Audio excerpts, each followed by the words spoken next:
안녕하세요. 반갑습니다. 비트코인 뉴스 팡입니다. 2020년 7월 3일 비트코인 뉴스 전해드리도록 하겠습니다. 도움이 되신다면 좋아요, 구독, 댓글 달아주시면 감사하겠습니다. 뉴스 브리핑 먼저 시작해 보도록 하겠습니다. 우선 비트코인에 대한 기술적 분석 전망들 나와 있는데요. 트레이딩 샷의 분석 같이 한번 살펴보도록 하겠습니다.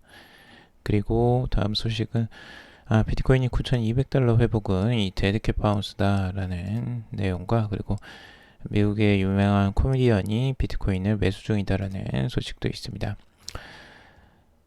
다음은 비타릭 부테린이 언급을 한 내용인데요. 이더리움 2.0이 초당 10만 건의 트랜잭션을 처리할 것으로 기대를 하고 있습니다. 그리고 유럽의 혁신위원회 사회공헌 블록체인 부문에 이 가짜뉴스 퇴치 프로젝트가 선정이 되었다라는 소식이 있고요. 그리고 미국의 상원은행위원회 공청회에서 이 디지털 달러 도입이 불가피하다라는 말이 나왔습니다. 일본의 블록체인 기업 전년 대비해서 30%가 늘었다는 소식이 있고요. 그리고 클레이튼 노드 운영사로 이 해시드와 오지스가 공동 참여한다는 소식이 있습니다. 그리고 리브라 협회 회원사 이 바이슨 트레일스가 이더리움 2.0을 지지한다라는 내용을 내놨고요. 그리고 레바논이 이 재정위기의 악화 속에서 비트코인의 가치가 급등하고 있다는 소식이 있습니다. 그리고 중국에서 1,700만 원 현금 입출금 신고제를 시작했다고 하는데요. DCEP, 그러니까 그 디지털 위안화를 사전 준비하는 게 아니냐라는 추측성 기사가 나오고 있습니다.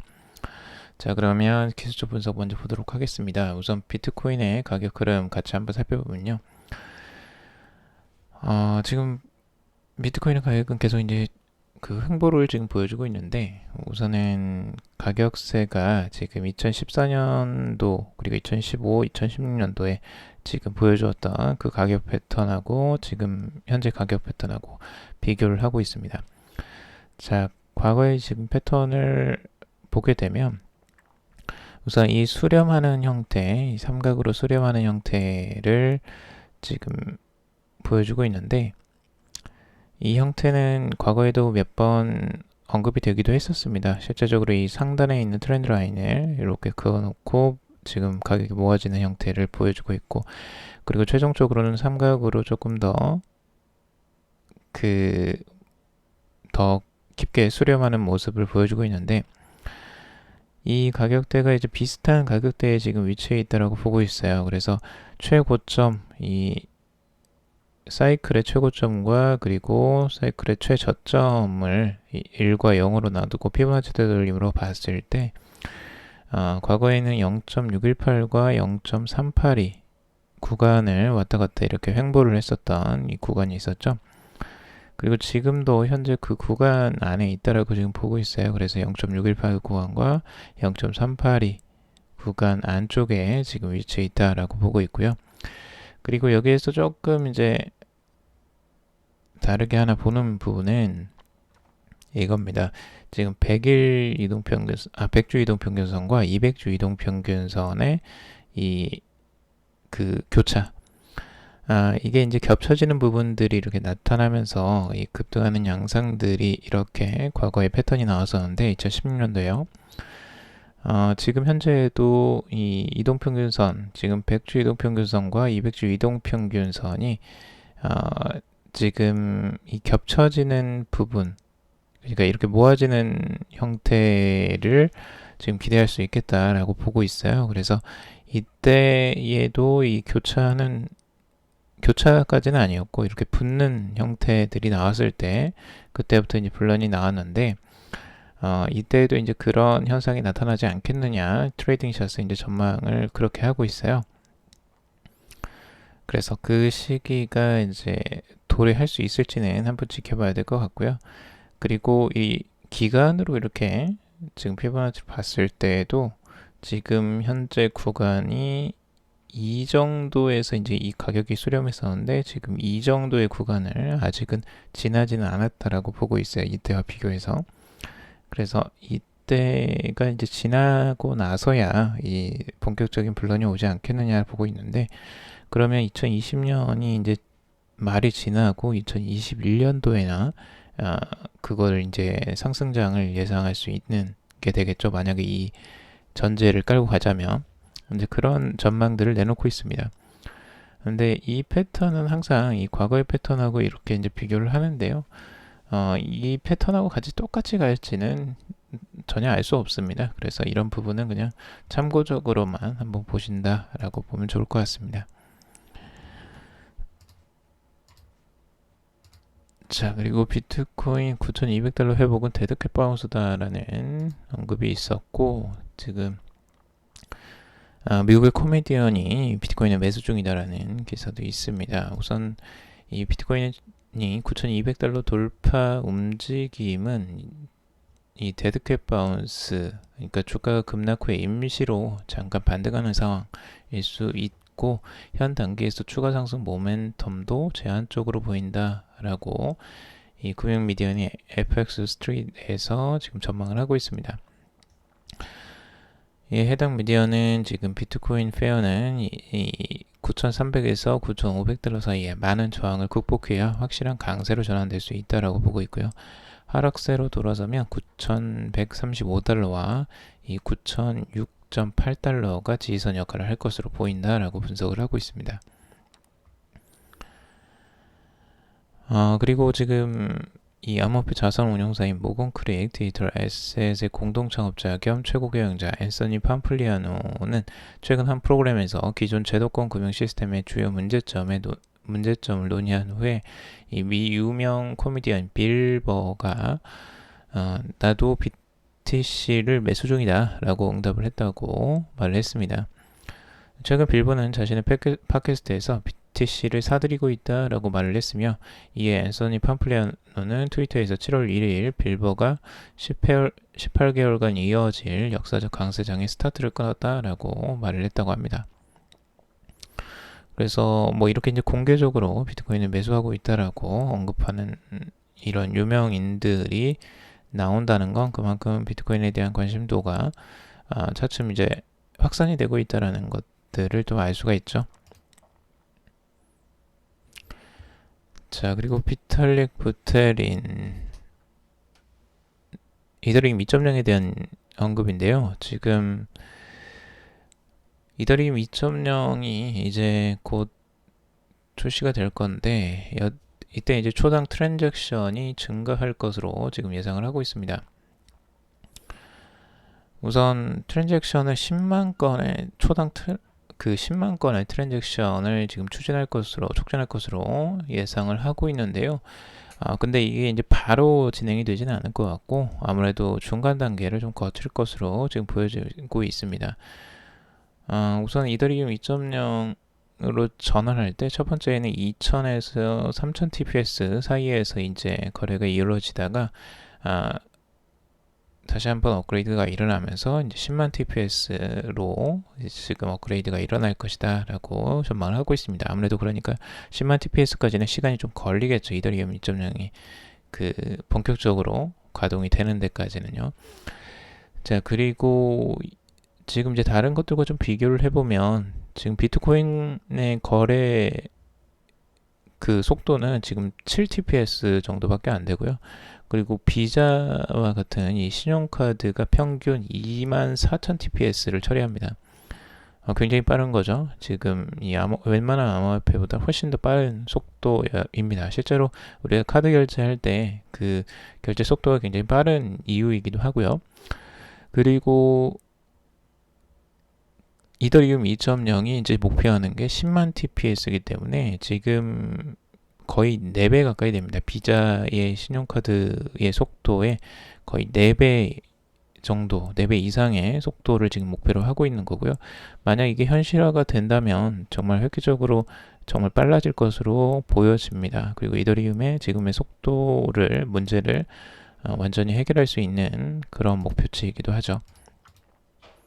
근데 이제 이더리움은 실제적으로 이 카드 사용보다 훨씬 더 활용도가 훨씬 더 넓습니다. 그래서 결제만 일어나는 게 아니고 뭐 여기에 이제 스마트 컨트랙트 기능들이나 여러 가지 다양한 기능들이 들어가 있기 때문에 아무래도 이 초당 트랜잭션 수가 10만 건의 트랜잭션은 충분히 이 소화를 해야지만 앞으로 확장성을 가질 수 있을 것으로 보여집니다.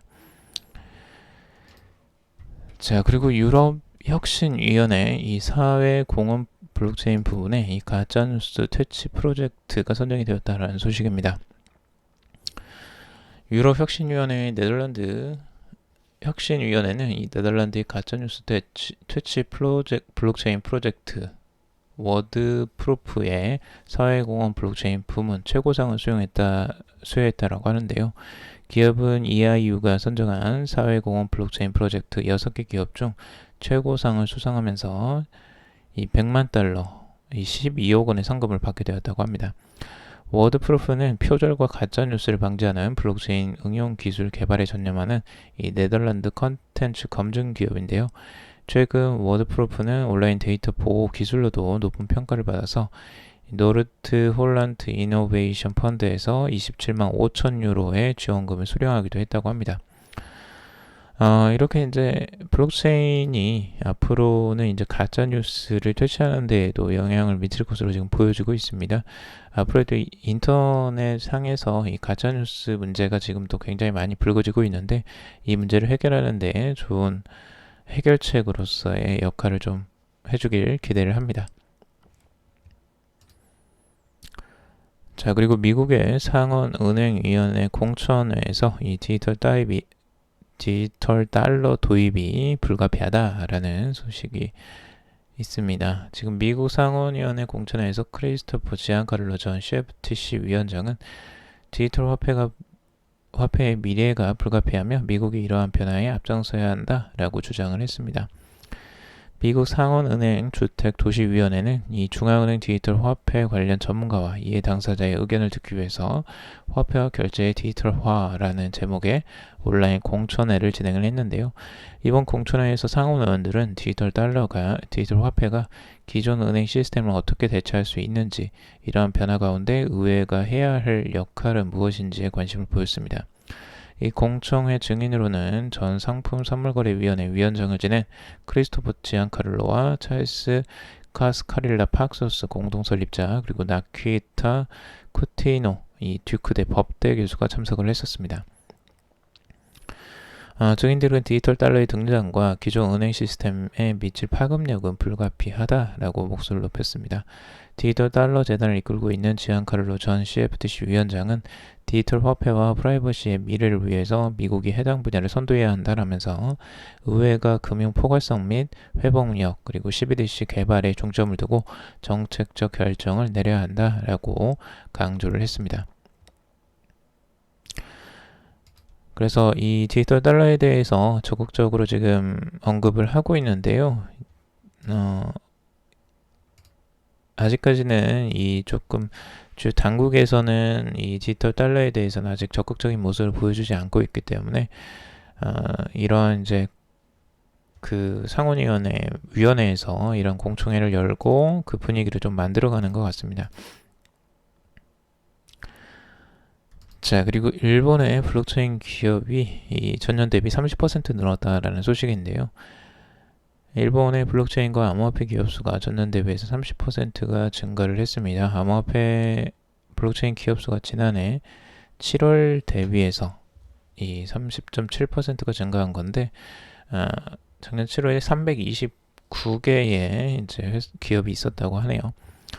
모넥스 크립토뱅킹은 일본 온라인 증권사 모넥스 그룹의 블록체인 암호화폐 연구 컨설팅 부분 계열사인데, 기업은 지난 1일 현지 블록체인 산업 현황을 자세히 다룬 보고서 블록체인 데이터북 2020을 발간했습니다.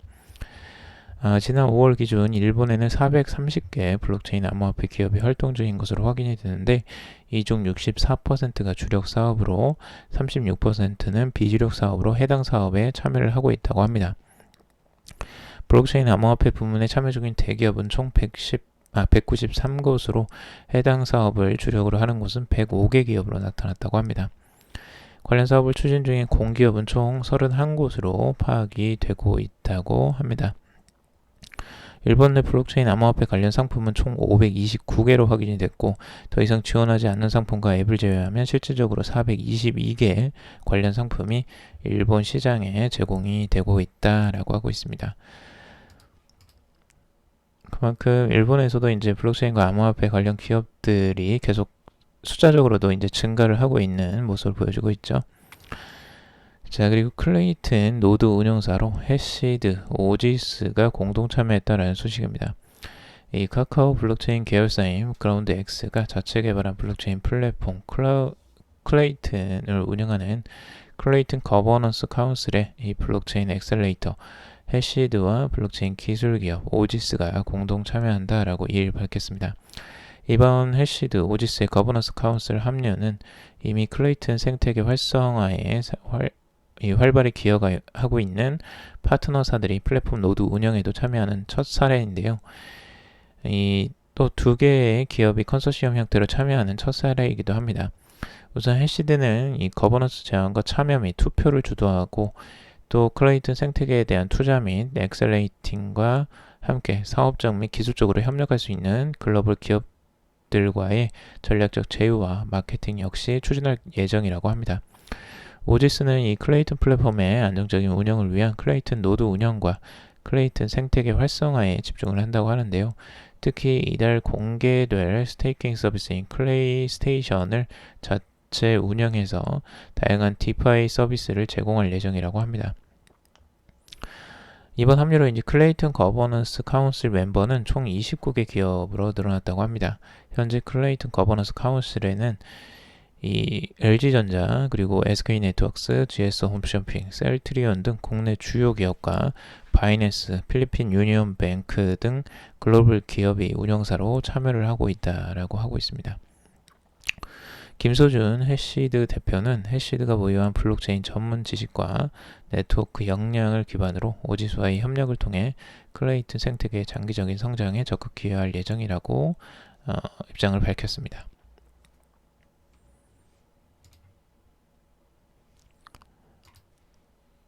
자, 리브라 협회 회원사인 바이슨 트레이스가 이더리움 2.0을 지지한다라는 언급을 했는데요. 지금 리브라 협회 회원사이자 이 블록체인 인프라스트럭처 제공 업체인 바이슨 트레이스가 이 작업증명 합의 메커니즘에서 지분증명 합의 알고리즘으로 이제 전환하는 이더리움 2.0을 지지한다라고 밝혔습니다. 이 바이슨 트레이스는 이더리움 2.0과 관련 비콘 체인과의 상호작용, 그리고 이더리움 스테이킹, 그리고 검증 자동 관리 등이 가능한 엔터프라이즈 제품군을 공개했다라고 보도했는데요. 이 바이슨 트레이스 최고경영자 조 랄루즈는 이 이더리움 2.0 전환은 암호화폐 생태계에 매우 중요하다라고 주장을 했습니다. 그 이유로 이 수많은 사용자와 덱을 확보해서 가장 중요하고 채택률이 높은 블록체인에 새로운 확장성 옵션 도입이 가능해진다는 점을 언급했습니다. 한편에 이 바이슨 트레이스는 이더리움 2.0 전환을 통해서 체인 확보와 이 스테이킹 보상 획득 기회를 얻을 수 있을 것으로 예상을 하고 있습니다. 또 바이슨 트레이스는 자체 플랫폼 상의 이더리움 보상률은 다른 옵션들보다 훨씬 높은 수준이 23%라고 전하기도 했습니다.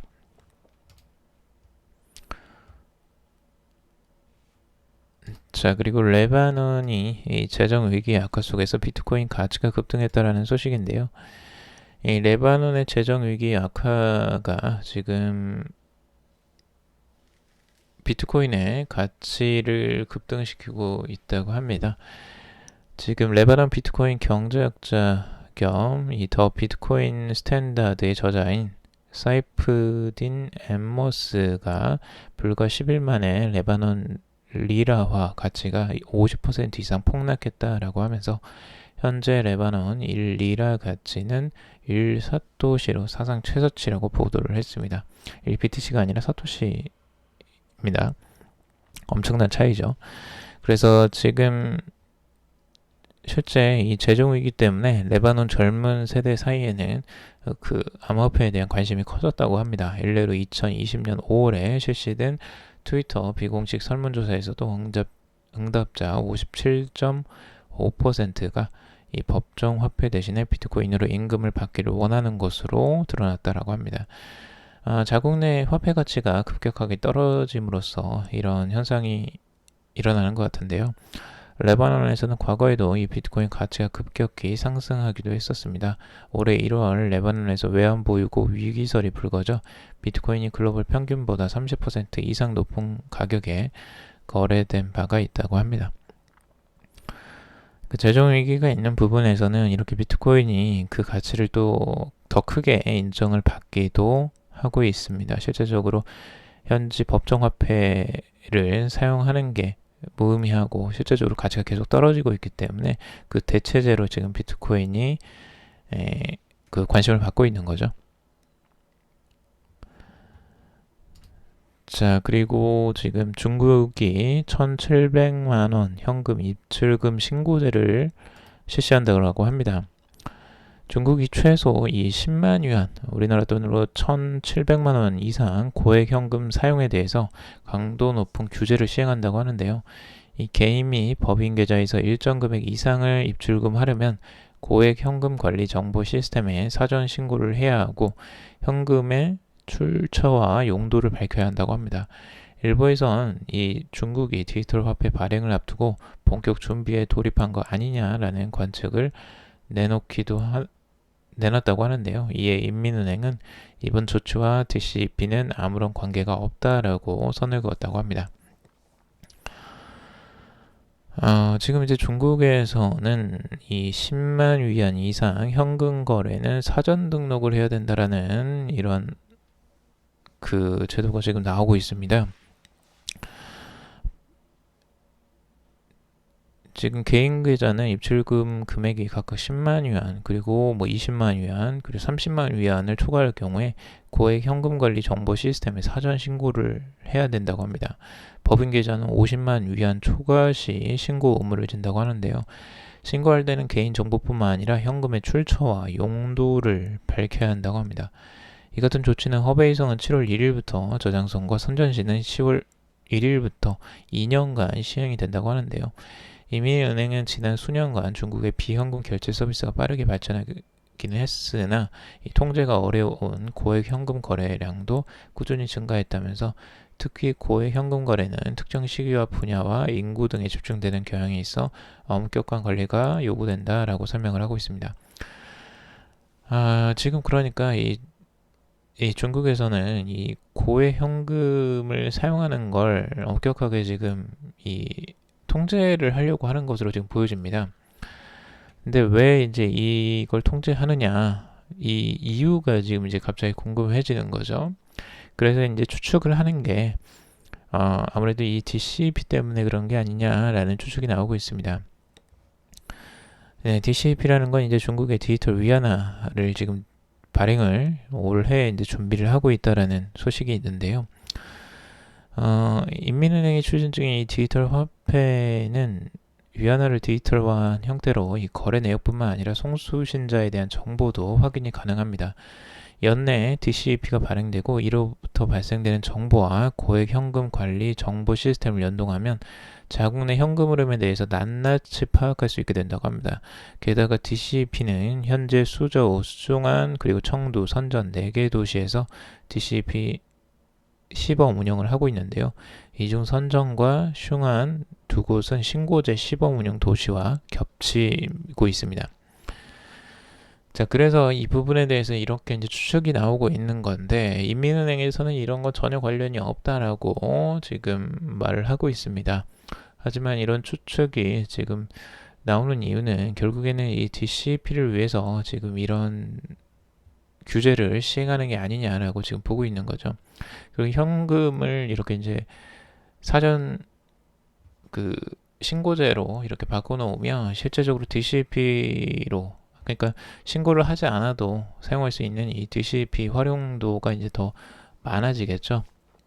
그러면 이 불편한 이제 신고를 하지 않고서도 이 현금의 흐름을 전체적으로 모두 다 감시를 할 수가 있습니다. 그래서 굉장히 무서운 세상이죠. 이 부분이 실제 현실화가 된다면 개인의 이 프라이버시나 현금의 사용 용처를 거의 다 알 수 있다라는 것입니다. 그래서 이게 이제 위험성이죠. 그러니까 실제적으로 편의성은 있지만 이 개인의 정보를 모두 다 공개가 되는 이런 위험성을 또 가지고 있습니다. 그래서 이걸 어떻게 해결하느냐가 굉장히 중요해 보입니다. 자, 오늘 여기까지 정리를 해봤습니다. 여러분들 도움이 되셨길 바라고요. 도움이 되셨다면 좋아요, 구독, 댓글 달아주시면 감사하겠습니다. 투자에 관련된 정보들은 참고사항일 뿐이고 조언이 아니니 투자하실 때 여러분들 스스로 꼭 판단하시고 결정하시기 바라겠습니다. 그럼 오늘도 방송 들어주셔서 감사합니다.